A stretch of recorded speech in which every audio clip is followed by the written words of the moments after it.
बाप जसं संपूर्ण इच्छा आपल्या लेकीच्या पूर्ण करतो ना, तसं लेकीचं पण कर्तव्य आहे की बापाच्या संपूर्ण आवडीच्या इच्छा पूर्ण केल्याच पाहिजेत. माझ्या बाबतीत झालं असं बघा की माझे पप्पा ना माझ्याकडे येतात तर फक्त 2 दिवसांसाठी. त्यात आलेल्या दिवस तर सगळ्या प्रवासाने थकून दमून आल्यामुळे पप्पा जे असतो तो साधा स्वयंपाक जेवतात आणि पटकन झोपी जातात. मग दुसऱ्या दिवशी पाहुणचार होतो जावयाचा. मग सकाळी मासे आणतात, संध्याकाळी मटण आणतात, परत दुसऱ्या दिवशी अंड्याची भाजी, असं त्यांचं चाललेलं असतं. आणि असं सगळं करत ना कधी 2 दिवस पटकन निघून जातात आणि पप्पा पटकन गावाकडे निघायला जातात. कधी दिवस पटकन जातात कळतच नाही. हा सगळा पाहुणचार करत करत दोडक्याची भाजी पप्पांच्या आवडीची बनवायची तशीच राहून जाते. आणि पप्पांना माझ्या हातची दोडक्याची भाजी खूप जास्त आवडते. तसं म्हणायला पप्पांना दोडक्याची भाजी हा प्रकार खूप जास्त आवडतो. म्हणून कधीही नवरबाने दोडका आणला ना, घरी मी दोडका बनवत असते ना, की तेव्हा मला पप्पांची खूप जास्त आठवण येते. कारण पप्पांना माझ्या दोडका खूप जास्त आवडतो. तसं माझी आई नेहमी पप्पांना असा छान काळ्या वाटणातला दोडका बनवून देत असते. आपण काही साध्या भाज्या कधीही आपण पाहुण्यांना खाऊ घालू शकतो, पण चिकन मटन पप्पांचं जास्त फेवरेट आहे. त्यामुळे चिकन मटनच जास्त ते खातात आणि अशा साध्या भाज्यांना छोट्या आवडीच्या त्या तशाच राहून जातात बनवायच्या.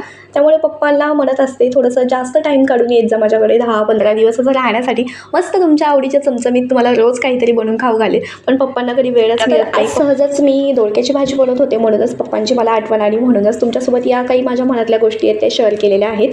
तर ही दोडक्याची भाजीची रेसिपी तुम्हाला कोणाकोणाला हवी आहे नक्की कमेंट करा. कारण खूप छान दोडक्याची भाजी मी बनवते. तुम्हाला रेसिपी जर माझ्याकडनं शिकायची असेल ना तर नक्की कमेंट करा. पुढच्या वेळेस मी तुमच्यासोबत ही डिटेलमध्ये रेसिपी नक्की शेअर करेन. आता हे पप्पांचं जरा बोलण्यामध्ये रेसिपी सांगायचं राहून गेलं. आणि कसं शॉर्ट व्हिडिओमध्ये जास्त मला रेसिपी सांगता पण येत नाही. त्यामुळे डिटेलमध्ये मी लॉंग व्हिडिओ बनवेल याचा, किंवा मग शॉर्टमध्ये डिटेलमध्ये रेसिपी याची शेअर करेल.